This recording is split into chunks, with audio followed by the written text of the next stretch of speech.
মধ্যপ্রাচ্যের রাজনীতিতে এক বিশাল ভূমিকম্প। দীর্ঘদিনের বন্ধু সৌদি আরবকে পাশ কাটিয়ে তেলের শক্তিশালী জোট ওপেক থেকে বেরিয়ে যাচ্ছে সংযুক্ত আরব আমিরাত।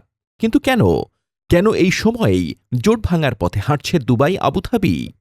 ২০২৬ সালের এই উত্তাল সময়ে আমিরাতের এই সিদ্ধান্তে সবচেয়ে বেশি খুশি একজন, তিনি ডোনাল্ড ট্রাম্প। ট্রাম্প একে বলেছেন দুর্দান্ত এক পদক্ষেপ।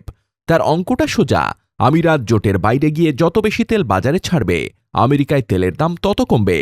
ট্রাম্পের ইরান বিরোধী নীতিতেও এটি এক বড় অস্ত্র। কিন্তু প্রশ্ন হল, ওপেকের কোটা নিয়ে আমিরাতের আপত্তি কোথায়? আসলে গত কয়েক বছরে আমিরাত তেল উত্তোলনে বিলিয়ন বিলিয়ন ডলার ঢেলেছে। তাদের ক্ষমতা এখন দিনে ৪৫ লাখ ব্যারেল। কিন্তু ওপেকের নিয়মের কারণে তারা সেই তেল বিক্রি করতে পারছে না।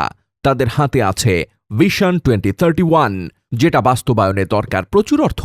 ওপেকের কোটা ভেঙে স্বাধীনভাবে তেল বেচতে পারলেই কেবল সেই অর্থ আসবে তাদের। এই খেলায় লাভবান হচ্ছে ইসরায়েলও। আব্রাহাম অ্যাকর্ডসের পর আমিরাতের সাথে তাদের সম্পর্ক এখন তুঙ্গে। আমিরাত ওপেক ছাড়লে সৌদি বলয় থেকে বেরিয়ে আসবে।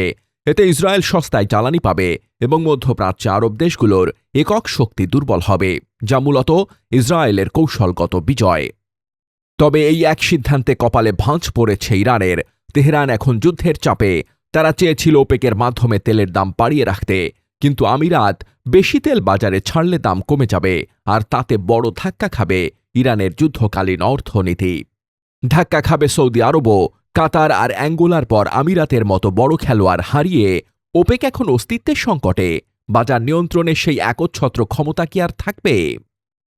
শেষ পর্যন্ত এটি কেবল তেলের লড়াই নয়, বরং এক নতুন মেরুকরণের শুরু।